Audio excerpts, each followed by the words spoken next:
একদিন 4 জন চোরাকারবারি সেই নিষিদ্ধ দ্বীপে পৌঁছে যায়। তাদের উদ্দেশ্য ছিল খুবই স্পষ্ট, বিরল ও বিষাক্ত সাপ ধরে ব্ল্যাক মার্কেটে বিক্রি করা। বহুদিন ধরেই তারা এই কাজ করে মোটা অঙ্কের টাকা উপার্জন করছিল। তাই এবারও তারা ভেবেছিল আগের মতোই কয়েকটি মূল্যবান সাপ ধরে ফিরে যাবে।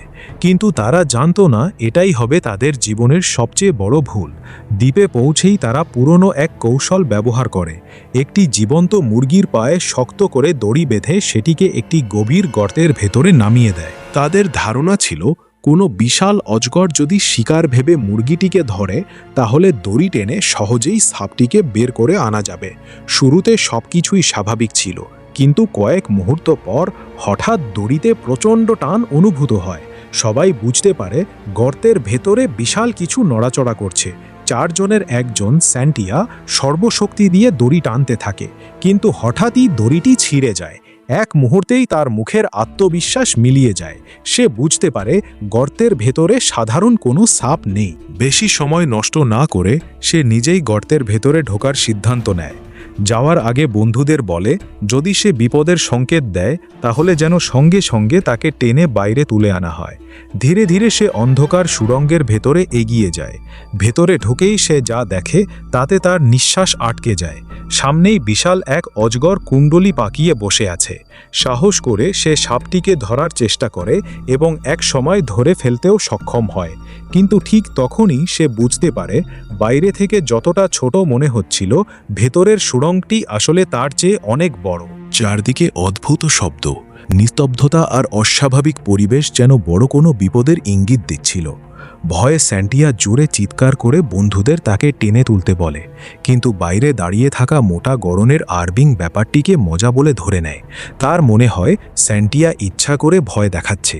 সে সাহায্য করার বদলে হাসতে হাসতে স্যান্টিয়ার পায়ে সরুসরি দিতে শুরু করে, কিন্তু কয়েক সেকেন্ড পরই হাসি থেমে যায়, কারণ স্যান্টিয়ার চিৎকারে এবার স্পষ্ট মৃত্যু ভয় শোনা যাচ্ছিল। 3 বন্ধু একসঙ্গে তাকে টানতে শুরু করে, কিন্তু তখন অনেক দেরি হয়ে গেছে। হঠাৎ সুড়ঙ্গের গভীর অন্ধকার থেকে বেরিয়ে আসে এক অবিশ্বাস্য বিশালাকার সাপ। এক ঝটকায় সেটি স্যান্টিয়াকে জড়িয়ে ধরে মুহূর্তের মধ্যে অন্ধকারের ভেতরে টেনে নিয়ে যায়। বন্ধুরা হতভম্ব হয়ে যায়। আরবিং শেষবারের মতো হাত বাড়িয়ে তাকে ধরার চেষ্টা করে, কিন্তু ঠিক তখনই একটি বিষধর সাপ তার হাতে কামড় বসায়। অন্যরা দ্রুত সেই সাপটিকে কেটে ফেললেও বিষ ইতোমধ্যেই শরীরে ছড়িয়ে পড়তে শুরু করেছে। এবার সবাই বুঝে যায় এই দ্বীপে শুধু সাধারণ সাপ নয়, আরও ভয়ঙ্কর কিছু বাস করে। আর এক মুহূর্ত সেখানে না থেকে তারা দৌড়ে সমুদ্র তীরে ফিরে আসে এবং নৌকায় উঠে পালিয়ে যাওয়ার চেষ্টা করে। এরই মধ্যে সন্ধ্যা নেমে আসে। কালো মেঘে আকাশ ঢেকে যায়। শুরু হয় প্রবল বৃষ্টি। নৌকা এগিয়ে চললেও কারো মুখে কোনো কথা নেই। আরবিং নিজের ভুলের জন্য ভেতরে ভেতরে ভেঙে পড়েছিল। তার কারণেই হয়তো স্যান্টিয়ার জীবন শেষ হয়ে গেছে। এই নিয়ে নৌকার ভেতর তর্ক শুরু হয়, কিন্তু ঠিক তখনই নিচ থেকে প্রবল একটি ধাক্কায় পুরো নৌকা কেঁপে ওঠে। সবাই আতঙ্কিত হয়ে যায়। মনে হয় কোনো বিশাল প্রাণী তাদের অনুসরণ করছে। কিছু বুঝে ওঠার আগেই দ্বিতীয়বার আরও শক্তিশালী আঘাত লাগে। এবার নৌকার ভারসাম্য নষ্ট হয়ে যায়। ডাবিং নামের একজন সরাসরি সমুদ্রে পড়ে যায়। বন্ধুকে বাঁচাতে আরবিং দ্রুত একটি টায়ার পানিতে ছুঁড়ে দেয়। অন্যদিকে বামিয়ান আলো জ্বালিয়ে চারপাশ দেখার চেষ্টা করে। ঠিক তখনই তার চোখ পড়ে নৌকার পেছনে। অন্ধকার পানির ওপর বিশাল এক সাপ মাথা তুলে দাঁড়িয়ে আছে। কয়েক সেকেন্ডের মধ্যেই সেটি আবার পানির নিচে অদৃশ্য হয়ে যায়। তারপর হঠাৎই ডাবিংয়ের ওপর ঝাঁপিয়ে পড়ে। এক নিমেষে তাকে পানির নিচে টেনে নিয়ে যায়। আরবিং সাহস করে বল্লম দিয়ে আঘাত করার চেষ্টা করলেও কোনো লাভ হয় না, বরং সেই দানবীয় সাপ নৌকায় এমন জোরে আঘাত করে যে আরবিং ছিটকে পড়ে যায়। পরের মুহূর্তেই সাপটি তাকে কামড়ে ধরে অন্ধকার পানির নিচে নিয়ে যায়। এখন নৌকায় জীবিত থাকে শুধু বামিয়ান। ভয়ে তার পুরো শরীর কাঁপছিল। সে বারবার কাঁদতে কাঁদতে বলতে থাকে, আমাকে ছেড়ে দাও, আমি আর কোনোদিন সাপ ধরব না। কিন্তু প্রকৃতি তার অনুনয় শোনেনি। বিশাল সাপটি ধীরে ধীরে নৌকার উপর উঠে আসে। ঠিক তখনই বামিয়ানের চোখ পড়ে নৌকায় রাখা ক্যামেরার পাশে থাকা কয়েকটি বড় ডিমের দিকে। সঙ্গে সঙ্গেই সে সব কিছু বুঝে যায়। এই ডিমগুলোই ছিল সেই সাপের। তারা অজান্তেই তার সন্তানদের চুরি করে এনেছিল। তাই শুরু থেকেই দানবীয় সাপটি তাদের পিছু নিয়েছিল। নিজের ডিম দেখে সাপটি আরও হিংস্র হয়ে ওঠে। পরের মুহূর্তেই বামিয়ানও সেই ভয়ঙ্কর প্রাণীর শিকারে পরিণত হয়। সেই রাতের পর 4 জন চোরা কারবারির আর কোনো খোঁজ পাওয়া যায়নি। শুধু সমুদ্রের গভীরে হারিয়ে যায় তাদের সমস্ত অস্তিত্ব। কিন্তু কেউই তখনও জানত না এটাই ছিল এক ভয়ঙ্কর রহস্যের সূচনা। 4 চোরা কারবারির নিখোঁজ হওয়ার ঘটনার কয়েকদিন কেটে যায়। সমুদ্র তীরের মানুষ ধীরে ধীরে ঘটনাটি ভুলতে শুরু করলেও ভাগ্য যেন অন্য কিছু লিখে রেখেছিল। একদিন ভীত সন্ত্রস্ত এক নারী দ্রুত একজন সাপ উদ্ধার বিশেষজ্ঞের কাছে ছুটে আসে। তার নাম সেন। সাপ ধরার ক্ষেত্রে তার দক্ষতার কথা আশেপাশের সবাই জানত। যে কোনো বিষধর সাপকে সে ক্ষতি না করেই নিরাপদে ধরে ফেলতে পারত। মহিলাটি জানায় তার বাড়ির ভেতরে একটি বিষাক্ত সাপ ঢোকে পড়েছে। পরিবারের সবাই ভয়ে ঘরের এক কোণে আটকা পড়ে আছে। স্যান কোনো দেরি না করে তার সঙ্গে রওনা দেয়। বাড়িতে ঢুকেই তার চোখে পড়ে মেঝেতে রাখা কয়েকটি সাপের ডিম। অভিজ্ঞতা থেকেই সে বুঝে যায় সাপটি খাবারের খোঁজে নয়, নিজের ডিমের জন্য এখানে এসেছে। সে মহিলাকে জিজ্ঞেস করলে জানা যায় তার স্বামী কোথাও থেকে ডিমগুলো কুড়িয়ে এনে বাড়িতে রেখেছিল। কথাটা শুনেই সেন শান্ত গলায় বলে, সাপ কখনো অকারণে মানুষের ওপর আক্রমণ করে না। আপনারা ওর ডিম নিয়ে এসেছেন বলেই সে নিজের বাচ্চাগুলো ফিরিয়ে নিতে এসেছে।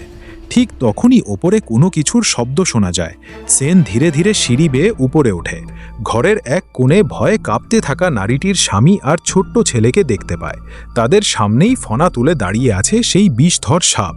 সেন পরিস্থিতি বুঝে খুব ধীরে সামনে এগিয়ে যায়। এক সময় সাপটি তার দিকে ছোবল মারার চেষ্টা করতেই সে দারুণ কৌশলে একটি দড়ির সাহায্যে কয়েক সেকেন্ডের মধ্যেই সাপটিকে নিয়ন্ত্রণে নিয়ে ফেলে। পরিবারটি স্বস্তির নিঃশ্বাস ফেলে। সেন ডিমগুলো সাপের সামনে রেখে তাকে নিরাপদে জঙ্গলে ছেড়ে দেয়। বিদায় নেওয়ার আগে সে শুধু একটি কথাই বলে, প্রকৃতিকে সম্মান করলে প্রকৃতিও আপনাকে আঘাত করবে না। তাই আর কখনো কোনো বন্য প্রাণীর ডিম বা বাচ্চা নিয়ে আসবেন না। ঠিক তখনই সেনের বন্ধু মাফিন দৌড়ে সেখানে পৌঁছে যায়। তার হাতে থাকা মোবাইলে একটি জরুরি সংবাদ চলছিল। সংবাদে বলা হচ্ছিল কয়েকদিন আগে সমুদ্রে নিখোঁজ হওয়া এক ব্যক্তির মৃতদেহ উদ্ধার হয়েছে। মৃতদেহের অবস্থা এতটাই ভয়াবহ ছিল যে পুলিশও মৃত্যুর প্রকৃত কারণ বুঝে উঠতে পারছিল না। সংবাদটি দেখেই সেনের মুখের ভাব বদলে যায়। সে সঙ্গে সঙ্গে ঘটনাস্থলের ছবি সংগ্রহ করে। মৃতদেহের ক্ষতচিহ্ন ভালোভাবে পরীক্ষা করতেই তার মনে এক ভয়ঙ্কর সন্দেহ জাগে। শরীরে থাকা দাঁতের দাগ কোনো সাধারণ অজগরের হতে পারে না। তার ধারণা এটি এমন এক বিশালাকার সাপের আক্রমণ যার অস্তিত্ব পৃথিবী থেকে বহু আগেই বিলুপ্ত হয়ে গেছে। সেনের সন্দেহ ছিল এটি টাইটান পাইথন। কিংবদন্তি অনুযায়ী এই সাপের দৈর্ঘ্য 15 মিটারেরও বেশি হতে পারে। এমন প্রাণী যদি সত্যিই এখনও বেঁচে থাকে তাহলে তা শুধু একটি জায়গাতেই সম্ভব, স্নেক আইল্যান্ড। সন্দেহ নিশ্চিত করতে সেন সরাসরি ওয়াইল্ড লাইফ প্রোটেকশন অ্যাসোসিয়েশনে যায়। সেখানে পরিবেশ বিভাগের কর্মকর্তা, গবেষক এবং বিভিন্ন বিশেষজ্ঞদের নিয়ে জরুরি বৈঠক বসে। সেন সবার সামনে উদ্ধার হওয়া মৃতদেহের ছবি দেখিয়ে নিজের মতামত তুলে ধরে, কিন্তু বেশিরভাগ মানুষই তার কথা বিশ্বাস করতে চায় না। তাদের যুক্তি ছিল টাইটান পাইথন লক্ষ লক্ষ বছর আগেই পৃথিবী থেকে বিলুপ্ত হয়ে গেছে। তাহলে আজ সেটি আবার ফিরে আসবে কিভাবে? তর্ক না করে সেন আরেকটি গুরুত্বপূর্ণ প্রমাণ বের করে। এটি ছিল বামিয়ানের ক্যামেরা থেকে উদ্ধার হওয়া ভিডিও। ভিডিও চালু হতেই ঘরের সবাই নিঃশব্দ হয়ে যায়।